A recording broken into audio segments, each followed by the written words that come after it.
Tendance première. Véronique Tiberghien. C'est notre geek à nous, on le garde, il est à nous. Bonjour. Bonjour Kamel Messaoudi. Vous allez bien? Mais oui, chaîne YouTube Zone Geek. Tout à fait, voilà. Sur laquelle on vous retrouve.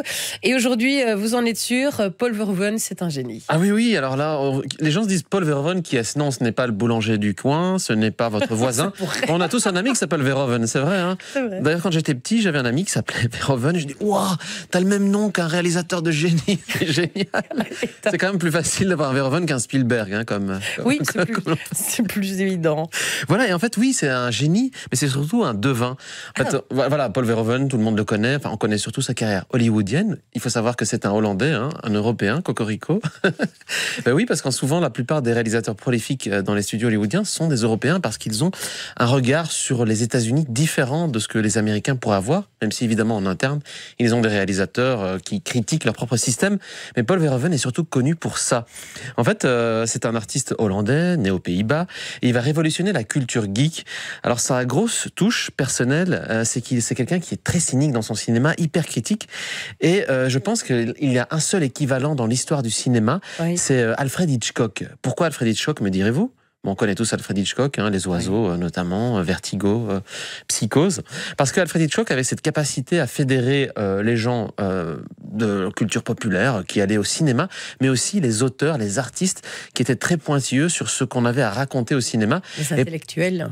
Voilà, vous avez bien résumé. Je n'osais pas prononcer ce terme, très galvaudé de nos jours. Et effectivement, Paul Verhoeven a ce pouvoir-là. Il a réussi à fédérer les gens qui sont consuméristes et qui mettent des t-shirts geeks, mais aussi les gens qui lisent des romans de psychanalyse, de philosophie et qui aiment beaucoup aller aux soirées cocktails pour discuter du dernier film d'auteur qu'ils ont vu, Caméra au point, et qui en général secoue beaucoup. Et ça, c'est sa grande force. Et si je vous en parle aujourd'hui, c'est parce que ça y est, on est en 2019, novembre 2019, non pas Blade Runner comme dans le film, mais presque. Blade Runner de Ridley Scott. Il est, en plus d'être un réalisateur unique, Verhoeven, c'est aussi un grand devin. Et ses films avaient ce pouvoir de prédire le monde, ce vers quoi il allait tendre. Et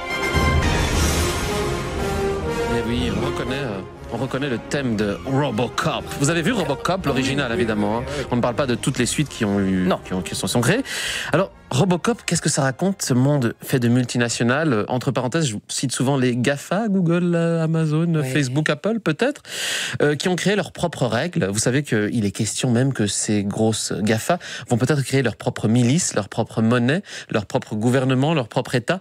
Ce que la plupart des gens prédisent pour ces grosses sociétés-là. Ah ouais? Oui, il y a aussi un monde du travail complètement fou, hein, où le seul échappatoire est peut-être une vie parallèle, faite d'aventures psychotiques. Vous savez, un petit peu comme cette société qui s'appelle... Combien de temps vous restez sur Mars? 2 semaines. Est-ce que vous apportez des fruits ou des légumes sur la planète? 2 semaines. Excusez-moi? 2 semaines. 2 semaines. Alors oui, ça peut paraître étonnant, 2 semaines. Cette scène, en fait, pourquoi elle est là? Voilà, dans une société psychotique où les gens sont tellement formatés qu'ils se mettent à répéter les mêmes mots encore et encore. Alors cette scène est un petit peu hyper culte. Hein. Si vous vous souvenez, c'est Arnold Schwarzenegger qui doit passer un contrôle douanier sur Mars, qui se déguise en femme, qui a un look hyper psychédélique. Et en fait, la scène est assez impressionnante puisqu'il enlève le masque qui est un animatronique. Hein. Donc, pour le rappel, un animatronique, c'est simplement un masque qui est animé avec des pièces électroniques qui s'ouvrent et qui révèlent la tête d'Arnold Schwarzenegger, et en fait cette tête explose pour créer une forme d'attentat dans cette base aérienne martienne. Ça, c'est Total Recall. Ça, c'est Total Recall. Et alors, le troisième film aussi qui a été hyper prédictif, c'est un monde avec une Amérique ultra-militariste, colonialiste, qui va dominer l'univers et éradiquer le mal. Et si je vous disais qu'il avait prédit tout ça, est-ce que vous me croyez? Comme vous le savez, nous avons passé un contrat avec la ville pour gérer la répression criminelle. Mais les chercheurs de ce service sont persuadés qu'une force de police efficace n'est qu'une partie de la solution. Il nous faut un policier qui fonctionne 24 heures sur 24. Un policier qui n'a besoin ni de manger, ni de dormir. Doté d'une grande puissance de feu et des réflexes adéquats. J'ai l'honneur et le plaisir de vous présenter le champion de la sécurité publique. ED 209. Le D209. Dans Robocop ça, aussi. Hein. Mais ça finit mal cette scène.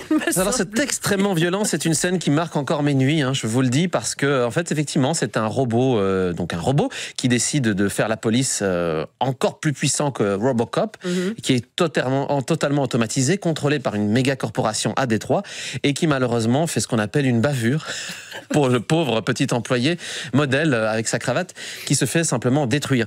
Alors encore une fois, Détroit dans Robocop, c'est un exemple fou. Comment est-ce qu'avec 30 ans d'avance, Monsieur Verhoeven avait prédit que Détroit allait tomber en faillite complètement, parce qu'il faut savoir, en fait, c'est la première ville officiellement qui est tombée en faillite, parce qu'on dit en général qu'un État ou qu'une ville ne peut pas tomber en faillite, puisque par définition, c'est un État ou une ville. Et ce qui pouvait paraître un simple divertissement, en fait, est un vrai film d'auteur, parce que je ne sais pas si vous vous souvenez, à la sortie de Robocop, la plupart des gens pensaient qu'il s'agissait d'un simple blockbuster dans lequel les gens tiraient dans le tas. Cette scène en était un petit peu révélatrice. Les villes privatisées, ultra sécuritaires, c'est le thème effectivement de Robocop, au détriment d'une vie ultra contrôlée.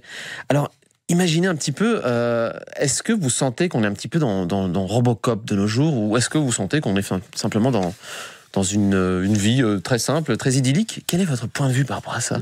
Quand on voit ce qui se passe à Bangkok, par exemple. À Hong Kong, pardon, on se dit, dans une ville ultra contrôlée. Oui, effectivement. Et, donc voilà, et c'est un petit peu ce vers quoi on tend, et les gens prenaient Paul Verhoeven un petit peu pour un clown. Et alors, il y a un autre film dont on a parlé tout à l'heure, qui est Total Recall.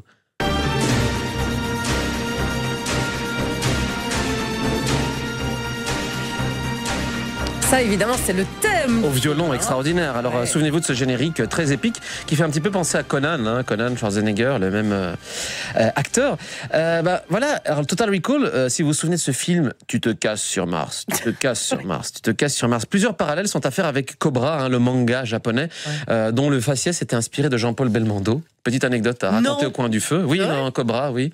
C'est le faciès de Jean-Paul Belmondo. Et les parallèles sont évidents, effectivement. C'est un espèce de personnage habillé de rouge au départ, qui ne sait pas qui il est, ce qu'il fait. Est-il un agent spécial? Est-il un simple employé d'une grosse société corporatiste? Et c'est une nouvelle adaptée de l'ultra prolifique Monsieur Philippe K. Dick. Et le thème est très simple. S'échapper de son quotidien à tout prix, trouver des univers virtuels, ça ne vous dit rien, pour vivre ce que nous ne vivons plus en vrai. Où est la réalité? Où est la fiction? Le film questionne notre côté un petit peu psychotique aussi à tous, et notre quête d'aventure dans une société qui nous berce d'illusions via le matraquage publicitaire, les ads Facebook, Google et autres, et la bienséance. C'est vrai qu'un petit peu il avait prédit ce côté échappatoire où les gens sont un petit peu presque témoins de leur vie, et pour s'y échapper, ils ont besoin de vivre une expérience aussi cool que celle de Recall. Qu'est-ce que vous aurez choisi comme expérience? Non, ça me fait penser quand vous parlez à Facebook. Aussi, effectivement. Si, c'est l'échappatoire quand même, les gens qui sont tout le temps dessus. Exactement, et pouvoir se faire liker avec un panel d'émotions diverses et variées. Et c'est malheureusement ce à quoi on va attendre avec l'arrivée de la VR, où carrément l'expérience sera immersive dans les réseaux sociaux.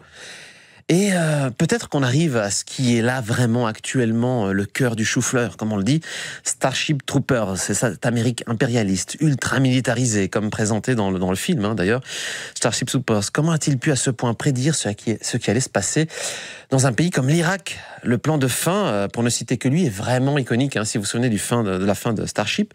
Une chaîne de news filme en direct la dissection du chef des insectoïdes, plusieurs années avant la capture d'un certain Saddam Hussein, filmé en direct et se faisant ausculter les dents, si vous vous souvenez, sur CNN. Cette scène était assez étonnante, et là j'étais vraiment en train de me dire, mais en fait il avait tout prédit, Verhoeven, c'est pas croyable. Le parallèle est vraiment fou. La plupart n'y ont vu qu'un pur, encore une fois, film de divertissement pour adolescents et jeunes adultes. Il avait fait un casting expressément jeune, cool et bien maquillé, si vous vous souvenez.